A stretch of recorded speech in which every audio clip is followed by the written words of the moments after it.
Assalamualaikum warahmatullahi wabarakatuh. Di sini saya akan menjelaskan tentang konsep inteligensi atau konsep kecerdasan. Menurut Howard Gardner, kecerdasan bukan hanya satu jenis, yaitu kecerdasan umum, melainkan ada 8 jenis kecerdasan khusus.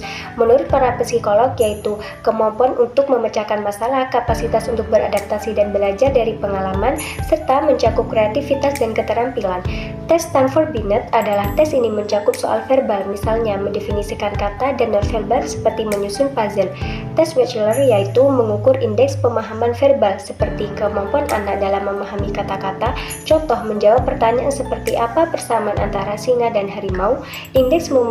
Indeks memori kerja mengukur kemampuan anak untuk menyimpan informasi dalam ingatan jangka pendek dan menggunakannya, contoh mengingat angka lalu mengulanginya secara terbalik. Teori hierarki Sternberg mencakup kemampuan untuk berpikir logis, menganalisis, menemukan ide baru, dan kemampuan untuk menerapkan pengetahuan dalam kehidupan sehari-hari.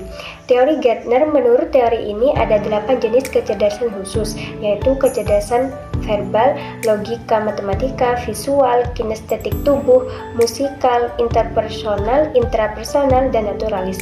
Kecerdasan ini masuk dalam teori Gardner dan Sternberg.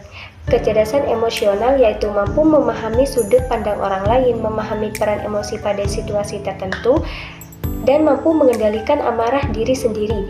Penelitian neuroscience menunjukkan bahwa kecerdasan tidak hanya dipengaruhi oleh ukuran otak, tetapi bagaimana bagian otak bekerja sama.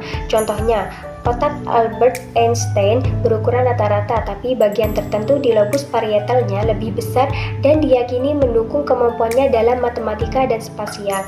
Faktor genetik maupun lingkungan mempengaruhi kecerdasan seseorang. Gen memiliki peran penting, tetapi lingkungan juga dapat memberikan dampak yang signifikan karena faktor genetik dan lingkungan tidak dapat dipisahkan. Proyek ABC Daryan membuktikan bahwa pengasuhan dan pendidikan berkualitas sejak dini dapat meningkatkan IQ anak. Setiap budaya memiliki pandangan berbeda tentang kecerdasan. Budaya Barat menekankan logika, kemampuan berpikir, sedangkan budaya Timur lebih fokus pada kemampuan berinteraksi dalam lingkungan sosial. Umumnya, anak kulit putih lebih cerdas dari anak-anak Afrika Amerika, tapi banyak juga anak Afrika Amerika yang IQ lebih tinggi dari anak-anak kulit putih. Perbedaan ini makin kecil seiring berjalannya waktu karena akses pendidikan mulai membaik, tapi anak Afrika Amerika yang diadopsi oleh keluarga yang lebih mampu juga cenderung memiliki IQ yang lebih tinggi. Kisah Larry P., anak Afrika Amerika dari keluarga miskin, ditempatkan di kelas khusus karena IQ-nya rendah, namun setelah dites dengan menggunakan tes yang cocok dengan budayanya, setelah dites ulang, Larry P. ternyata mempunyai IQ cukup tinggi. Tes Arnold Gesell menilai langsung perilaku bayi dari 4 kategori tersebut. Tes Nancy Bailey menilai perilaku bayi dan memprediksi perkembangan di masa depan, memiliki 5 skala, yaitu 3 skala pertama diberikan langsung kepada bayi dan 2 skala terakhir dinilai oleh pengasuh. Tes Fagan berfokus pada kemampuan bayi, bagaimana bayi tersebut dapat memenuhi kategori yang digunakan oleh tes Fagan. Hasil tes kecerdasan anak bisa berubah seiring waktu karena anak-anak bisa berkembang dan beradaptasi.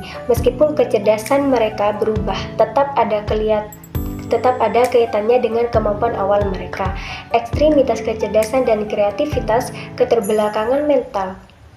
Kondisi keterbatasan kemampuan mental. Yang kedua, kecerdasan luar biasa atau si jenius. Setelah disebutkan 2 ekstremitas, kita akan mengeksplorasi bagaimana kreativitas berbeda dengan kecerdasan. Kreativitas yaitu mampu untuk berpikir dengan cara yang baru dan berbeda serta menemukan solusi unik terhadap masalah. Perbedaan jawaban orang cerdas dan orang kreatif ketika ditanya, apa yang bisa kamu lakukan dengan sebuah batu? Jawaban orang cerdas, batu bisa digunakan untuk membangun tembok. Jawaban yang logis dan umum. Jawaban orang kreatif yaitu, batu bisa dijadikan karya seni, alat musik, penyangga pintu, dan hiasan meja. Orang cerdas fokus pada jawaban yang tepat dan praktis, sementara orang kreatif memberikan banyak ide unik dan tidak biasa.